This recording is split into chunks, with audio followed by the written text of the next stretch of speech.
என் அன்பு குழந்தையே, உனக்கான நல்ல விஷயங்களை செய்து கொடுப்பதற்காகவே உன் தாயானவள் இன்று உன்னை தேடி வந்திருக்கின்றேன். என் குழந்தையே, நீ வாழ்க்கையில் இனிமையாக வாழ வேண்டும் என்று ஆசைப்படுகின்றாய். உன்னுடைய துணையோடு சந்தோஷமாக நடுவில் யாருமே வராத அளவிற்கு ஒரு இனிமையான வாழ்க்கையை வாழ வேண்டும் என்று நீ ஆசைப்பட்டு கொண்டிருக்கின்றாய். சரியாக இருக்க வேண்டும் என்றுதான் நினைப்பேன். ஆனால் உனக்கே தெரியாமல் சில விஷயங்கள் நடந்து கொண்டிருக்கின்றது என்று சொன்னால் உன்னால் நம்ப முடியுமா? நம்பித்தானே ஆக வேண்டும். உனக்கு பெண் ஒரு மிகப்பெரிய ஒரு சூழ்ச்சியை நடத்தி கொண்டிருக்கின்றாள். ஒரு பெண்ணாகிய ஒரு கொடிய எண்ணம் கொண்ட அவள் உன்னுடைய வாழ்க்கையை பார்த்து மிகவும் ஆசைப்படுகின்றேன். நீ எப்பொழுதுமே சந்தோஷமாக இருக்கின்றாய். உன் வாழ்க்கையில் எவ்வளவுதான் உனக்கும் உன் துணைக்கும் பிரச்சனைகள் இருந்தாலும் வாக்குவாதங்கள் இருந்தாலும் எந்த ஒரு விஷயம் இருந்தாலும் வெளியில் காட்டிக்கொள்ளாமல் எப்பொழுதுமே உன்னுடைய துணையை உயர்த்தித்தான் பேசுவார். எந்த ஒரு இடத்திலும் உன்னுடைய துணையை தாழ்த்தி பேசுவதே கிடையாது. அப்படி ஒரு அன்பான குழந்தை நீ. உன்னுடைய துணையாகிய உனக்கு எப்பொழுதுமே உனக்கு எந்த ஒரு விஷயம் செய்தாலும் அவன் எல்லோருக்கும் மத்தியில் நல்லதாகத்தான் இருக்க வேண்டும். அவனை யாரும் எந்த ஒரு விஷயத்திலும் தரக்குறைவாக பேசிவிடக் கூடாது, எந்த ஒரு மதிப்பும் இல்லாமல் பேசக்கூடாது என்று நினைக்கும் ஒரு அழகான பெண். ஆனால் அதை தவறாக ஒரு பெண் புரிந்து கொண்டு இவள் இந்த வாழ்க்கையில் இவ்வளவு நன்றாக இருக்கின்றாளே, இவள் வாழ்க்கையில் மிக அருமையான துணை வந்துவிட்டதே என்ற உங்கள் இருவருக்கும் நடுவே புகுந்து சில சண்டைகளை மூட்டிவிடலாம் என்பதற்காக உன்னுடைய துணையை பற்றி உன்னிடமும் உன்னை பற்றி உன் துணையிடமும் மாறி மாறி பேசிக்கொண்டே இருக்கின்றார்கள். அவள் யார் என்றால் நண்பன் என்று உன்னை சுற்றி கொண்டே இருப்பவள். உனக்கு முன்வந்து நின்று, அதாவது உனக்கு ஏதாவது ஒன்று என்றால் உனக்கு முன்வந்து நின்று அவள்தான் சரி செய்து தருவாள். உன்னை போல ஒரு நண்பன் ஒரு தோழி கிடைத்ததற்கு நான் தான் கொடுத்து வைத்திருக்க வேண்டும். அவ்வளவு பெரிய நல்ல நண்பன் நல்ல தோழி நீ. உன்னுடைய கணவன் எனக்கு நண்பன், நீ வந்து எனக்கு ஒரு நல்ல தோழி என்று சொல்லிக்கொண்டு உங்கள் இருவரையும் பிரித்து வைத்து கொண்டு இருக்கின்றார்கள். பிரித்துவிட்டு நடுவில் புகுந்து விடலாம் என்று நினைத்து கொண்டு, அதாவது ஒரு பெண் உன் நண்பன் உன்னுடைய வாழ்க்கை உன் தோழி கெடுத்து கொண்டு இருக்கின்றாள். அதனால்தான் சில சமயம் உங்கள் இருவருக்கும் கருத்து வேறுபாடு வருகின்றது. நீ இதை சொல்வது உன்னுடைய கணவன் வேறு ஒரு விஷயத்தை சொல்வது உண்டு. துணை வேறு ஒரு விஷயத்தை சொன்னால் நீ வேறு ஒரு விஷயத்தை சொல்லும்போது உங்கள் இருவருக்கும் நடுவே ஒரு மிகப்பெரிய ஒரு பாலம் வந்து உருவாகின்றது. அதற்கு நடுவே வந்து விடுகின்றாள். அவள் உனக்கு சாதகமாக இங்கு பேசிவிட்டு உன்னை பற்றி அங்கு பேசிக்கொண்டு இப்படி நட்பே உன்னுடைய வாழ்க்கையை கெடுத்து கொண்டு இருக்கின்றாள். இன்னொரு விஷயத்தை நன்றாக தெரிந்து கொள். எப்பொழுதும் உங்களுக்கு ஒரு பிரச்சனை வருகின்றது என்றால் நடுவில் யாரையும் விடாதீர்கள் என்பது என்னுடைய கருத்து. ஏன் நண்பனாக இருக்கலாம், அம்மாவாக இருக்கலாம், அப்பாவாக இருக்கலாம், ஒரு நல்ல பிள்ளையாக கூட இருக்கலாம். யாரையுமே எந்த உறவாக இருந்தாலும் சரி, உனக்கு எப்பொழுதும் உயிரை கொடுக்கும் உறவாக இருந்தாலும் சரிதான், உங்கள் இருவருக்கும் ஏதோ ஒரு பிரச்சனை வருகின்றது என்றால் யாரையும் அனுமதிக்காதீர்கள். உங்களுக்கு என்ன பேச வேண்டுமோ அதை பேசு. இங்கு என்ன பேச வேண்டுமோ அதை உன் துணை நேரடியாக உன்னிடம் வந்து பேசட்டும். நீ என்ன பேசுவது நேரடியாக வந்து துணையிடம் பேசு. மற்றபடி நடுவே ஒரு பாலத்தை உருவாக்கி அதன் மூலமாக மற்றவரை எப்பொழுதுமே பேச வைக்காதீர்கள். உங்கள் இருவருக்கும் உள்ள இடைவெளியானது எப்பொழுதும் நெருக்கமாகத்தான் இருக்க வேண்டும். எப்போது இடைவெளி வருகின்றதோ அப்பொழுது இன்னொரு நபர் உன் வாழ்க்கையில் புகுந்து உன் வாழ்க்கையில் பிரச்சனைகளை இன்னும் அதிகரித்து கொண்டிருக்கின்றார்கள் என்று அர்த்தம். இதை தவிர நீ நினைப்பது போல ஒரு நபர், அதாவது ஒரு அம்மாவாக அப்பாவாக யாராக வேண்டுமானாலும் இருக்கலாம். யாரையும் குறை சொல்லவில்லை.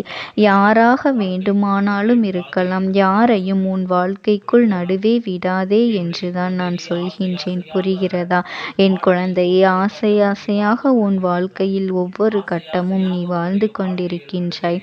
ஆசை ஆசையாக உன்னுடைய வாழ்க்கைக்கு நடுவே யார் புகுந்தாலும் அது மிகப்பெரிய பிரச்சனையாகத்தான் மாறுமே தவிர அது ஒரு சின்ன பிரச்சனையாக மாறாது. இருவரும் சேர்வதற்கான ஒரு வாய்ப்புகள் உங்களுக்குள் கிடைக்காது. நீங்கள் பேச வேண்டுமா? ஒருவருக்கொருவர் எப்பொழுதுமே எந்த ஒரு இரக்கங்களையும் ஏற்ற இறக்கங்களையும் பார்க்காதீர்கள். நான் தான் உயர்ந்தவன், நீதான் உயர்ந்தவன் என்றெல்லாம் பார்க்காதீர்கள். 2 பேரும் சமம்தான். 2 பேருமே ஒத்துப்போகி ஒரு வாழ்க்கை நடத்தும் ஒரு மிகப்பெரிய விஷயம். அது வேறொரு கையில் எங்களை சேர்த்து வையுங்கள் என்று ஒரு கருத்து வேறுபாடு ஆகிவிட்டது என்றால், அதனால் நீங்கள் போய் பேசி என்னுடைய துணையை என்னிடம் சேர்த்து வையுங்கள், என்னிடம் பேச வையுங்கள் என்றெல்லாம் சொல்லாதீர்கள். உனக்கு பேச வேண்டும் என்று தோன்றியதால் நேரடியாக போய் பேசி எதுவாக இருந்தாலும் அதை விட்டுவிட்டு உன் அன்பம், உன்னுடைய தாய், உன்னுடைய தகப்பன், உன்னுடைய இரத்த உறவு, உன்னுடைய அக்கா தம்பி என்று யாரையும் நடுவே விடாதே. உனக்கு உன் துணையிடம் பேச வேண்டுமா? உன்னுடைய உறவு உனக்கு வேண்டுமென்றால் நீயே போய் பேசு. மனதில் எப்பொழுதும் எந்த ஒரு விஷயத்தையும் மறைக்காமல் வெளிப்படையாக நீயும் உன் துணையும் பேசிக்கொள்ளுங்கள். நிச்சயமாக மனதிற்குள் இருக்கும் அனைத்து விஷயங்களும், நிச்சயமாக மறைந்த ஒரு சந்தோஷமான விஷயங்கள் உன் வாழ்க்கையில் கிடைக்கும். நிச்சயமாக காலம் உன்னுடைய வாழ்க்கையை உயர்த்தும். நீ தேடி கிடந்த வாழ்க்கையை உனக்கு தேடி கிடைக்கும். அந்த போலியான ஒரு பெண் தோழியை உனக்கு நான் யாரென்று சொல்லிவிட்டு இப்பொழுது உன்னுடைய கணவரை பற்றி கேட்டுக்கொண்டே இருப்பது, உன்னுடைய வாழ்க்கையில் எந்த ஒரு பிரச்சனையுமே வராதா? எப்பொழுதுமே நீயும் உன் கணவரும் இப்படித்தான் இருப்பீர்களா? உன் துணையும் நீயும் இப்படித்தான் வந்து சந்தோஷமாக இருப்பீர்களா என்றெல்லாம் கேட்கும் பெண்தான் அந்த பெண்ணுக்கு தன்னுடைய கணவன் இப்படியெல்லாம் இல்லையே என்ற பொறாமை அது ஒன்று. அடுத்தது, அவளுக்கு யார் வந்தாலும் பிடிக்காது என்று, அவளுக்கு யார் ஒரு அழகான வாழ்க்கை நடத்தினாலும் ஏன் பிடிக்காது என்றெல்லாம் அவளுக்கு அந்த வாழ்க்கை அமையவில்லை என்பதற்காக எல்லோரும் தன்னை போலவே கணவன் இல்லாமல் நினைக்கும் ஒரு பெண்தான் அவள். இது போன்ற ஒரு பெண்ணை நண்பனாகவோ இல்லை எதிரியாகவோ, நல்ல உறவு வேண்டாம் கெட்ட உறவும் வேண்டாம், அந்த பெண்களை நீ உன் வாழ்க்கையில் சேர்த்து கொள்ளாமல் இருந்தாலே போதும். உன் வாழ்க்கையில் நீ முன்னுக்கு வந்து விடலாம். நிறைய பேர் எல்லாம் இல்லை, அந்த ஒரு நபர் மட்டும் உன் வாழ்க்கையில் இருக்க வேண்டாம்.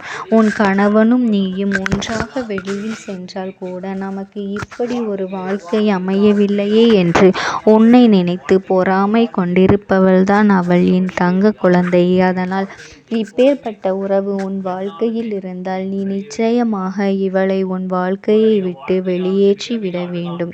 என் அன்பு குழந்தைக்கு இந்த தாயானவளினுடைய அன்பும் ஆசீர்வாதங்களும் என்றென்றைக்குமே முழுமையாக கிடைத்து கொண்டுதான் இருக்கும். ஓம் சக்தி. ஓம். என் அன்பு குழந்தையே, உனக்கான நல்ல விஷயங்களை செய்து கொடுப்பதற்காகவே உன் அம்மா இன்று உன்னை தேடி வந்திருக்கின்றேன். என் பிள்ளையே, உனக்கு ஒரு நல்ல செய்தியை சொல்வதற்காகத்தான் வந்திருக்கின்றேன்.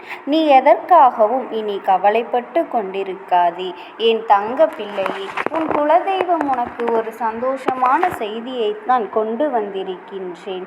உன்னை முடக்க வேண்டும் என்று பல சூழ்ச்சிகளை இங்கு பலர் செய்து கொண்டு வந்திருக்கின்றார்கள். இந்த தாயானவளின் கட்டுக்குள் சிலர் வந்திருக்கின்றார்கள். என் பிள்ளையே, அப்படி என்னுடைய கட்டுக்குள் வந்தவர்கள் யார் என்பதை தெரிந்து கொண்டால் நிச்சயமாக நீ மனமகிழ்ச்சி அடையத்தானே செய்வாய். அந்த மனமகிழ்ச்சியை உன்னிடத்தில் இருந்து காண்பதற்காகத்தான் இன்று உன்னுடைய தாயானவள் உன்னை காண வந்திருக்கின்றேன். என் தங்கமே, உன்னுடைய வாழ்க்கையில் உன்னை சுற்றி பல சூழ்ச்சிகள் பலவிதமாக நடந்தது. சிலர் உன்னை பார்த்து பொறாமைப்பட்டு கொண்டிருக்கின்றார்கள். சிலர் உன் மீது கண் திருஷ்டியினை வைத்தார்கள். ஆனால் ஒரு சிலர் உன்னை முடக்கி அழிக்க வேண்டும் என்று நினைத்தார்கள். அவர்கள் உன்னை கண்டாலே நீ இன்னமும் இருந்து கொண்டிருக்கின்றாயா என்பது போன்ற எண்ணங்களை கொண்டு உன்னை சுற்றி சுற்றி வந்ததோடு மட்டுமல்லாமல் நீ சிரித்தால் அவர்களும் சிரிப்பார்கள். நீ என்ன சொன்னாலும் அதையும் தெளிவாக தலையாட்டி கேட்பார்கள். எல்லா விஷயத்தையும் தெரிந்து வைத்து கொண்டே உன்னிடத்திலேயே நல்லவர்கள் போல நடித்து கொண்டிருப்பார்கள். என் தங்கமே, இது போன்ற உன் வாழ்க்கையில் உன்னை அழிக்க சூழ்ச்சிகளை செய்தவர்கள் நீ சில நேரங்களில் உன் வாழ்க்கையில் என்ன நடக்கின்றது என்று தெரியாமல் புரியாமல் தவித்து நின்று கொண்டிருப்பாய். நமக்கு யாரேனும் எதையும் செய்துவிட்டார்களா? நம்மை அழிக்க நினைக்கின்றார்களா? நமக்கு செய்வினைகளை செய்து விட்டார்களா என்று எண்ணி நீ பயந்து கொண்டிருக்கின்றாய். ஏனென்றால் வாழ்க்கையில் உனக்கு வருகின்ற பிரச்சனைகள் அவ்வளவு ஏராளம். நீ அதிலிருந்து உன்னை அப்படியே வாழ்க்கை புரட்டி போட்டு ஒன்றன் பின் ஒன்று மீள முடியாமல் தவித்து கொண்டு இருக்கின்றாய் அல்லவா? நீ எதற்காகவும் கவலைப்படாதே.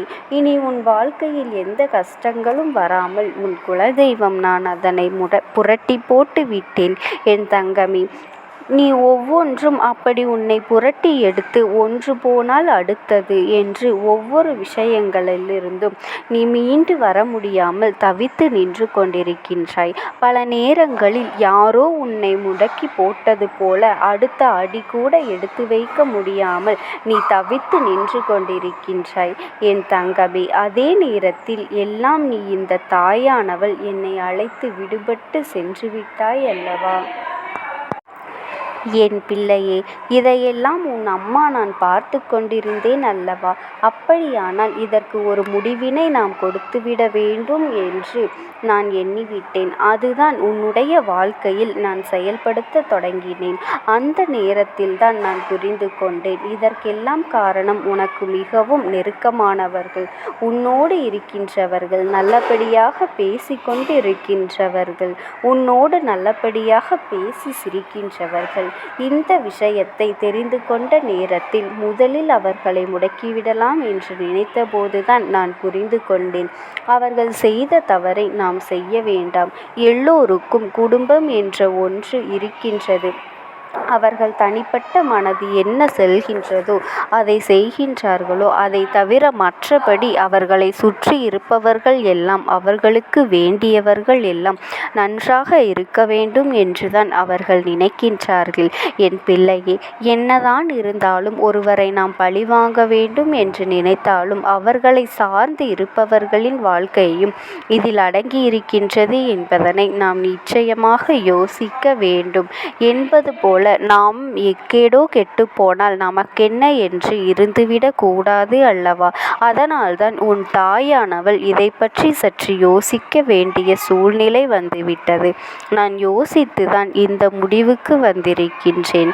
என் தங்கமே, அவர்கள் செய்த சூழ்ச்சி, அவர்கள் உன்னை முடக்க நினைத்தது, இதற்கெல்லாம் அவர்களுக்கு தனிப்பட்ட முறையில் தண்டனை கிடைக்க வேண்டியது கட்டாயமாக்கப்பட்டிருக்கின்றது. இந்த தண்டனையை அவர்கள் அனுபவிக்க வேண்டியிருப்பதனால் இந்த தாயானவள் அவர்களை முதலில் என்னுடைய கட்டுக்குள் கொண்டு வந்து விட்டேன். அப்படியானால் இப்பொழுது அவர்கள் என்னுடைய கட்டுப்பாட்டிற்குள் வந்து விட்டார்கள். என்னுடைய கட்டுப்பாட்டிற்குள் வந்த பிறகு அவர்களின் மனநிலையில் நிச்சயமாக மாற்றங்கள் வந்துவிடும். அவர்கள் செய்தது எல்லாம் எத்தனை பெரிய தவறு என்பதை அவர்கள் புரிந்து கொள்ள தொடங்கிவிட்டார்கள். இனிமேல் உன் பக்கமே திரும்பி பார்க்க கூடாது என்பதையும் அவர்கள் புரிந்து கொள்ள தொடங்கிவிட்டார்கள். என் தங்கமே, நீ நினைப்பது போல அல்ல. பல மாற்றங்கள் அவர்களுக்குள் ஏற்பட்டிருக்கின்றது. ஆனால் ஒன்று மட்டும் நிஜம். அவர்கள் உன்னுடைய வாழ்க்கையை அழிக்க நினைத்ததை நினைத்து இப்பொழுது சந்தோஷப்படுகின்றார்கள். ஏன் தெரியுமா? அப்படி நினைத்ததால் தானே இன்று இந்த தாயானவளினுடைய கைகளால் நம் வாழ்க்கையில் அப்படி இருந்ததால் தானே நமக்கு திருத்துவதற்கான வாய்ப்பு கிடைத்திருக்கின்றது. அவர்களின் தலையீடு நிச்சயமாக இருக்காது. அவர்கள் செய்த சூழ்ச்சி அவர்களுக்கே திரும்ப சென்றிருக்கும் பொழுது நிச்சயமாக இனி இது போன்ற ஒரு காரியத்தை செய்வதற்கு மனம் யாருக்கும் வந்துவிடாது. இந்த தாயானவளினுடைய அன்பினை பெற்ற குழந்தைகள் அல்லவா, நீ உன்னை முடக்க நினைப்பதும் என்னை முடக்க நினைப்பதற்கு சமம் அல்லவா? அப்படி செய்ய வேண்டும் என்று நினைத்துவிட்டு அவர்கள் எப்படி அமைதியாக இருக்க முடியும்? அவர்களுக்கான பிரச்சனைகளை அவர்கள் அனுபவிக்க வேண்டிய கட்டாயம் அல்லவா என் தங்கமே? இன்று அவர்கள் தான் நினைத்ததை சாதித்து விட்டது போல ஒரு உணர்வினை கொண்டு வந்தார்கள். அந்த உணர்வை அவர்களுக்குள் இருந்து எடுத்து அவர்கள் செய்தது எத்தனை பெரிய தவறு என்பதனை அவர்களுக்கு நான் உணர்த்திவிட்டேன். என்னதான் இந்த தாயானவள் அவர்களுக்கு அறிவுரை வழங்கினாலும் நான் அவர்களுக்கு ஆசைகளை ஒருபொழுதும் வழங்கவில்லை. அவர்களின் வாழ்க்கை அவர்களின் பொறுப்பு. அவர்கள் செய்த பாவத்திற்கு பலனும் அவர்கள் நிச்சயமாக கிடைக்கும். என் பிள்ளையாக அவர்கள் திருந்திவிட்டார்கள் என்றால் இனி வாழ்க்கையில் நல்லது நடக்கும். மீண்டும் மீண்டும் அதே தவறை தான் செய்வார்கள் என்றால் இந்த வாழ்க்கையே அவர்களை அழித்துவிடும் என்பதில் எந்த ஒரு மாற்று கருத்தும் கிடையாது. வாழ வேண்டும் என்ற எண்ணம் மட்டும் இருந்தால் போதாது. இந்த வாழ்க்கையை வாழ்வதற்கான தகுதி நம்மிடத்தில் இருக்கின்றதா என்பதனையும் தெரிந்து கொள்ள வேண்டும். அதையெல்லாம் உனக்கு நிச்சயமாக இருக்கின்றதா என்பதை புரிந்து கொள்ள வேண்டும் என் தங்கமே. இவர்களின் மனதில் இருக்கின்ற எண்ணங்களை எல்லாம் நீ நிச்சயமாக ஒரு பொருட்டாகவே நினைக்காதே. அடுத்தவர்களுக்கு கெடுதல் நினைப்பது, அடுத்தவர்கள் வாழ்க்கையை முடக்க நினைப்பதும் ஒரு தொழிலா? இது போன்ற வேலையை செய்வதற்கு பதிலாக அவர்கள் வாழாமலேயே இருந்து விடலாம் என்றுதான் உன் அம்மா எனக்கு கோபம் வருகின்றது என் தங்கமே. இருந்தாலும் இவர்களை சார்ந்தவர்கள் எந்த கஷ்டமும் படக்கூடாது. இவர்கள் செய்த தவறுக்கு இவர்களின் சந்ததிகள் என்ன செய்வார்கள்? ஆனாலும் இவர்கள் செய்த பாவம் அவர்களை துரத்துவதை யாராலும் நிறுத்த முடியாது. அந்த பாவத்தை நாம் தூக்கி சுமக்க வேண்டாம் என்றுதான் அம்மா சொல்கின்றேன் என் தங்கமே.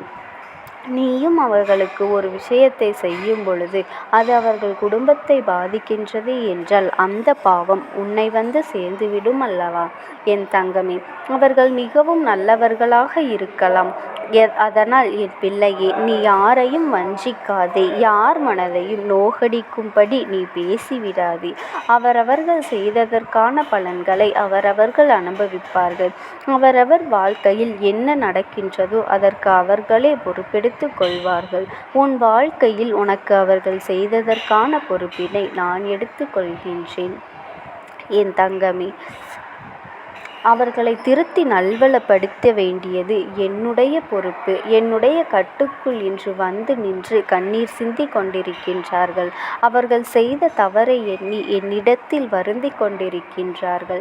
நாம் அவர்களை காப்பது என்று நீ தெரிந்திருந்தால் நான் நிச்சயமாக இது போன்ற தவறுகளை எல்லாம் செய்திருக்க மாட்டேன் என்று என்னிடம் மன்னிப்பு கேட்டு கொண்டிருக்கின்றார்கள்.